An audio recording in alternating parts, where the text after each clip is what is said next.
welcome to the Krazecast, the podcast run by the fans for the fans that brings you close to the action. My name is Roxy, and today I'm joined by my fellow host Jay and our podcast editor Robin. Hello. Hello. To keep up with all our content, be sure to follow us on Facebook, Twitter, and Instagram, all at Krazemag, and YouTube, The Kraze. And if you are watching this on YouTube, before we begin, don't forget to like, comment, and subscribe to our YouTube channel to catch our next episode, and hit that bell for notifications whenever we upload new videos.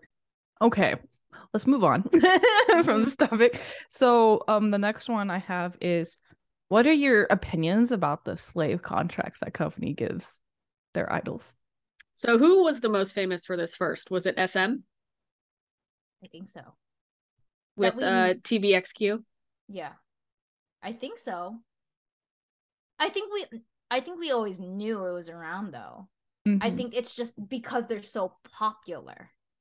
What I find made it out there. What I find interesting about that, so if you're a newer fan and you don't know much about this DBSK, TVXQ entire lawsuit thing, they were five. Now they're two. 3 of them split off to make JYJ, and sued SM Entertainment for the slave contracts, essentially. I don't believe they won. I don't think they did. Because the 3 are still technically, they're not necessarily blacklisted because they are blacklisted though.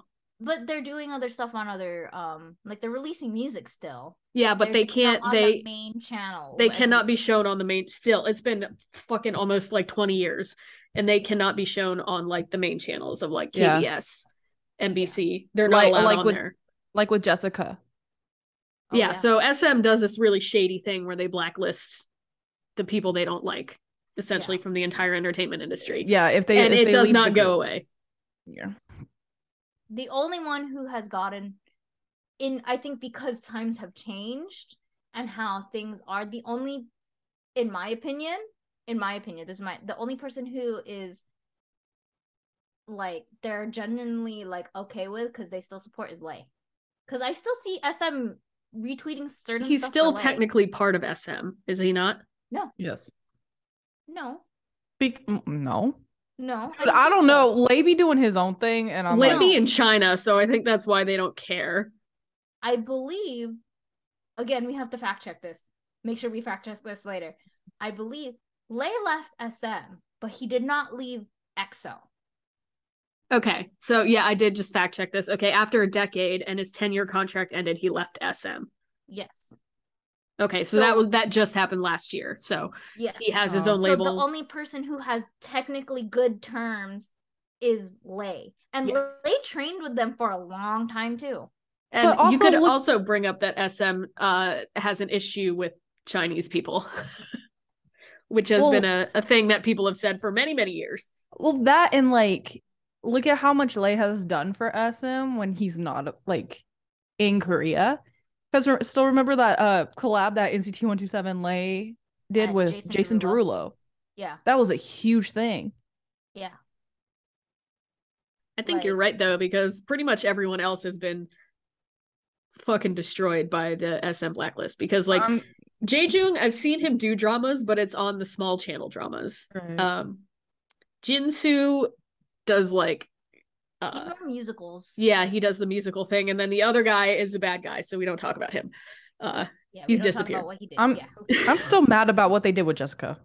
Yeah. That was, and for those of you who don't know what happened to Jessica, basically what happened is Jessica wanted to, and she always has, wanted to create a clothing brand, and so she ended up doing it while she was still a part of Girls' Generation. It was called Blanc and Eclair, which is very nice.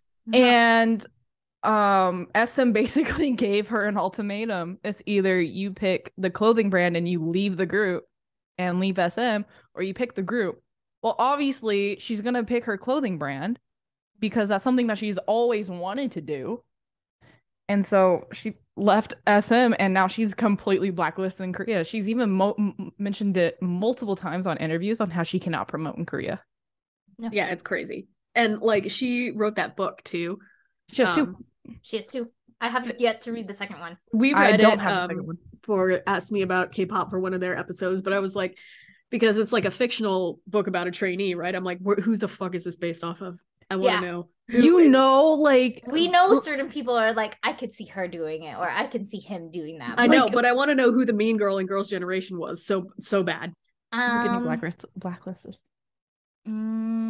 They suck. We all knew. Like, honestly, like, I think isn't a standard contract now 7 years?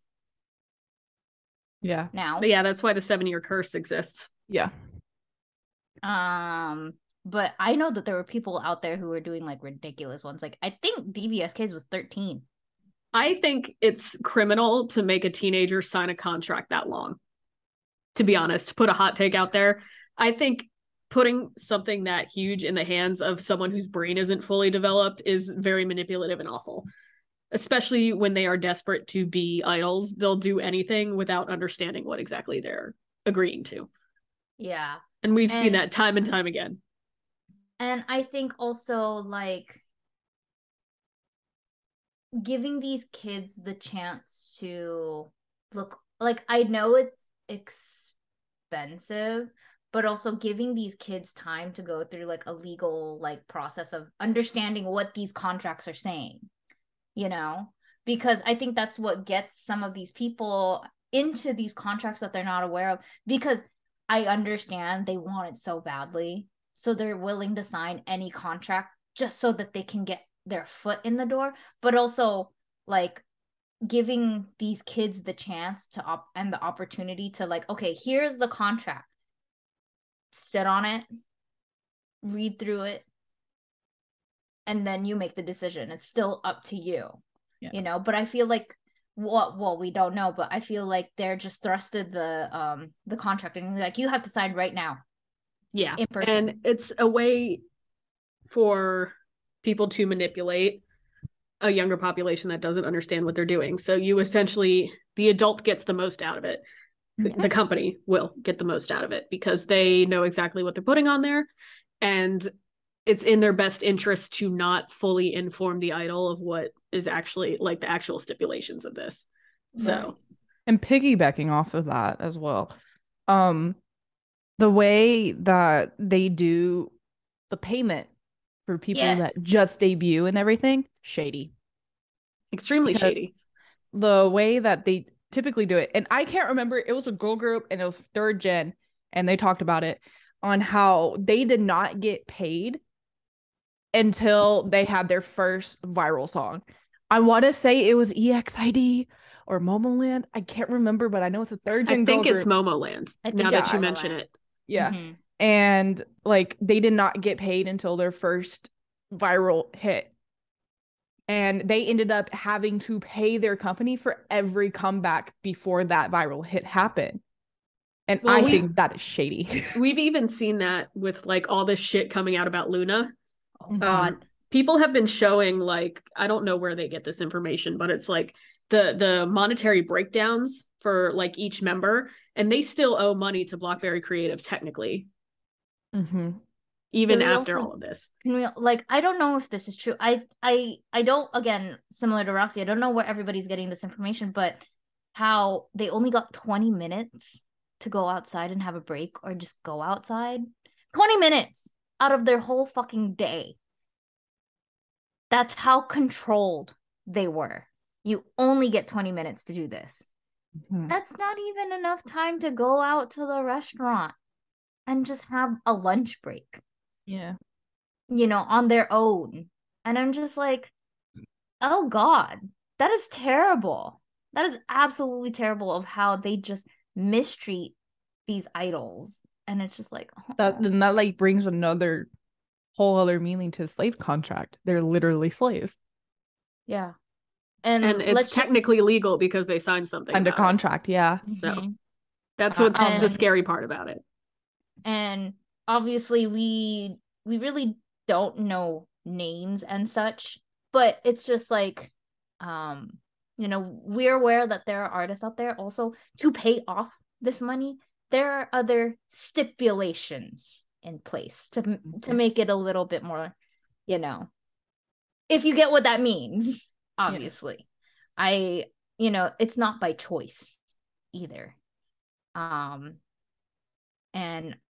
we're aware there's artists or artist A or B. There's just certain people that they're taken advantage of with these slave contracts, and because they have to pay off this damn money, they are put into these situations that suck. And it's like, we're aware that there are adults doing it more for younger kids, and it just makes me so sad and scared and terrified because there's so much trauma that goes into these people. We don't know what these idols, especially for the ones where you think, you think everything is sunshine and rainbows in that company. No, not all the time. And I guess that's where your term trauma bonding comes into play. Fuck yeah. Oh, hell yeah. Like, definitely these kids, these idols, these now adults have definitely built the trauma bond over the years for going under these sorts of types of contracts. And it's terrifying, and it sucks. It sucks. Don't like them. Not a big fan. Really, please. I hope that changes. It's better now, but it doesn't mean that it's still great. Anyways. Yeah, I think we can move on from there.